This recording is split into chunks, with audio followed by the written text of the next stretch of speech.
Episode 1। One पुनर्जन्म। एक घने अंधेरे जंगल में मौत का सन्नाटा छाया हुआ था।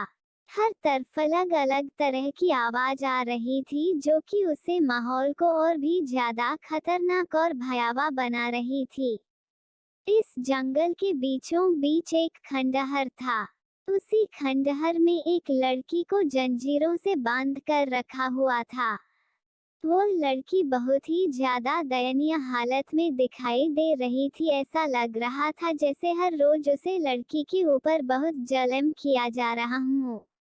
वहां पर कोई भी रोशनी नहीं थी, सिर्फ एक बल्ब जल रहा था जो कि एक बैटरी की सहायता से लाइट प्रोवाइड कर रहा था। उसे खंडहर में इतना ज्यादा अंधेरा था कि उसे बल्ब की लाइट भी उसे अंधेरे को मिटा नहीं पा रही थी। वो लड़की के पैरों में जंजीर बंधी हुई थी लेकिन उसके हाथ खुले हुए थे। वह धीरे धीरे करके जमीन से उठने की कोशिश करती है जिससे उसकी आह निकल जाती है, क्योंकि उसे लड़की के शरीर पर इतनी ज्यादा जख्म बने हुए थे कि उसकी स्किन तक अच्छे से दिखाई नहीं दे रही थी। लेकिन जितनी भी स्किन उसकी दिखाई दे रही थी उसे देखकर साफ पता चल रहा था कि लड़की बहुत ही ज्यादा खूबसूरत रही होगी। लेकिन इसकी ऐसी हालत किसने कर दी थी? वो उसे खंडहर के एक अंदर वाले कमरे में जंजीर से बंधी हुई पड़ी हुई थी और वहां पर उसे बल्ब की रोशनी भी नहीं पहुंच रही थी। जगह जगह पर उसके हाथ और पैरों पर जलने के निशान थे और चोट के निशान थे। कुछ ताजा थे तो कुछ कई दिनों पुराने थे। लाल बैंगनी कलर के निशान उसके हर एक शरीर के हिस्से पर बने हुए थे। तभी दरवाजा खुलने की आवाज आती है और वहां पर एक हाई हील पहनी हुई बहुत ही मॉडर्न और खूबसूरत सी लड़की दिखाई देती है जिसके चेहरे पर एक मुस्कान थी। लेकिन वह अपनी इस मुस्कान के पीछे भी अपनी घिन छुपा नहीं पा रही थी। उसे लड़की ने एक वन पीस वाइट कलर की ड्रेस पहनी हुई थी जिसमें उसका कर्वी और सेक्सी फिगर साफ दिखाई दे रहा था। लेकिन कोई भी अगर उसे गौर से देखा तो पता चला कि वह जितनी खूबसूरत दिखाई दे रही थी वह इतनी खूबसूरत थी नहीं, बल्कि उसने अपने चेहरे पर इतनी ज्यादा मेकअप पोंछ रखा था जिस वजह से वह ऐसी दिखाई दे रही थी। अगर कोई गौर से उसे देखा तो पता चला कि वह तो पूरी चलती फिरती मेकअप की दुकान थी। वो लड़की जो कि जमीन पर जख्मी हालत में पड़ी हुई थी, वो अपने सामने खड़ी हुई उसे लड़की की तरफ देखते हुए कहती है, त्रिशा अब तो मुझे जाने दो यहाँ से, अब तो तुम्हें जो चाहिए था वह मिल गया है। अब क्यों तुम मेरे पीछे पड़ी हुई हो? तुम्हें जो चाहिए था वह सब कुछ तुम्हें मिल गया है। तुमने मुझसे मेरी सारी दौलत छीन ली, मेरे अपने छीन लिए। अब और क्या बाकी रह गया है जिसके लिए तुमने मुझे अभी तक जिंदा रखा है? तुम मुझे मार क्यों नहीं देती हो?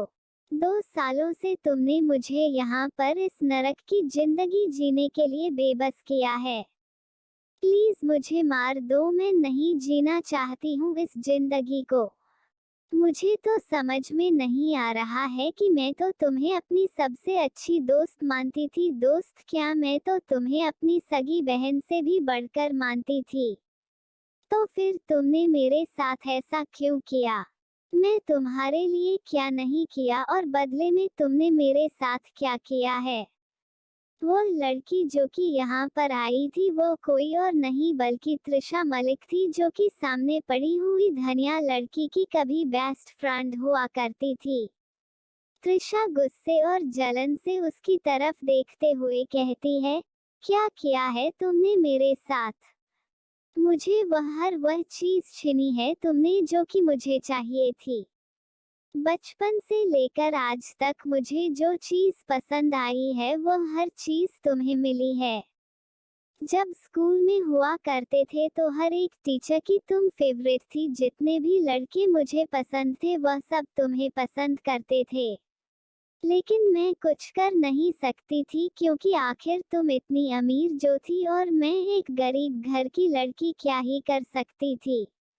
जब बड़ी हुई कॉलेज में गई तो वहां पर भी हर एक लड़का बस तुम्हारा ही दीवाना था। मैंने सोचा था कि कॉलेज में जाऊंगी तो किसी अमीर बंदे को पटाखे आराम की जिंदगी जंगी, लेकिन नहीं, सब कुछ तुम्हारी वजह से बर्बाद हो गया। जिस इंसान को मैंने सबसे ज्यादा चाहा था वह भी तुमसे ही प्यार करने लगा और यहाँ तक कि तुम्हें अपनी पत्नी भी बना लिया और तुमसे शादी करके तुम्हें अपने साथ रखने लगा। लेकिन इन सब पर मेरी क्या गलती थी? मैं किसी को क्यों नहीं पसंद आता हूँ? क्योंकि तुम इतनी ज्यादा खूबसूरत हो इसलिए, या फिर तुम इतनी ज्यादा अमीर थी इसलिए? लेकिन अब और नहीं, मैं इसे अपना दिमाग कहूंगी जिसके चलते आज मैंने ये मुकाम हासिल किया है। तुम बेवकूफ थी जो तुमने मुझ पर विश्वास किया और इसका नतीजा तुम आज अपनी जान देकर चुकाओगी। और हाँ, तुम चिंता मत करो, तुम वहां नर्क में अकेले नहीं जाओगी, तुम्हारा वह डेविल पति भी तुम्हारे साथ आएगा। क्योंकि थोड़ी देर पहले ही मैंने उसकी कार को ब्लास्ट करवा दिया है जिसमें हो तुम्हें पागलों की तरह अभी तक ढूंढ रहा था। ये सब कहने के बाद तृषा राक्षसों की तरह हंसने लगती है। उसकी हंसी बहुत ज्यादा खतरनाक थी जिससे वो और भी ज्यादा डरावनी चुड़ैल लग रही थी। वही उसकी बात सुनने के बाद तो आयशा के पैरों तले जमीन खिसक जाती है। वो भले ही अर्जुन से कितनी ही नफरत क्यों ना करती हो, लेकिन वो कभी भी उसकी करने की कामना नहीं करती थी, जबकि अर्जुन ने उसे जबरदस्ती शादी की थी। लेकिन उसे आज तक इस बारे में पता नहीं था कि आखिरकार अर्जुन ने उससे शादी की ही क्यों थी। भले ही पहले वह अर्जुन से बहुत नफरत करती थी, लेकिन अब धीरे धीरे करके उसकी नफरत की आग में बदल गई थी। लेकिन उसे इस बात पर विश्वास नहीं हो रहा था कि अर्जुन को जो कुछ भी चाहिए था वह सब तो उसे पहले ही मिल चुका था। तो फिर वह इस तरह से क्यों ढूंढ रहा था, वह भी पिछले 2 सालों से? लेकिन जैसे ही उसके कानों में तृषा की अर्जुन को मारने की बात सुनाई देती है, उसका दिल धक से रह जाता है। उसे विश्वास ही नहीं हो रहा था कि अर्जुन जैसा इतना खतरनाक और पावरफुल इंसान इस तरह से मारा जाएगा। वो खुद किसी डेविल से कम नहीं था, किसी की इतनी हिम्मत नहीं होती थी कि उसके सामने अपनी नजर तक उठा सके। तो फिर कैसे? आयशा गुस्से से घूमते हुए उसकी तरफ देखती है और कहती है, तुमने मेरे साथ यह सब किया उसका मुझे समझ में आता है, लेकिन अर्जुन ने तुम्हारा क्या बिगाड़ा था? तुमने उसकी जान क्यों ले ली? तृषा जो कि पागलों की तरह हंस रही थी, आयशा की आवाज सुनकर वह अपना हंसना रुकते और मुस्कुराते हो उसकी तरफ देखती है और कहती है, क्योंकि मुझे वह पसंद था, मुझे वह चाहिए था। लेकिन वह था कि उसने तो मुझे कभी एक नजर उठाकर देखा तक नहीं। पसंद तो वह तुम्हें भी नहीं करता था, लेकिन फिर उसने तुमसे शादी क्यों की? यह बात मुझे आज तक समझ में नहीं आ रही है। और उससे भी बड़ी बात कि वो तुम्हें अब तक ढूंढ क्यों रहा था? चल छोड़ो, जो मेरा नहीं वह किसी और का भी नहीं, इसलिए मैंने उसे मार दिया।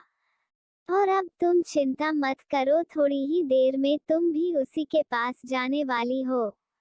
अलविदा मेरा आखिरी, और हाँ, अपनी इस प्यारी दोस्त को नर्क में जाकर भूल मत जाना।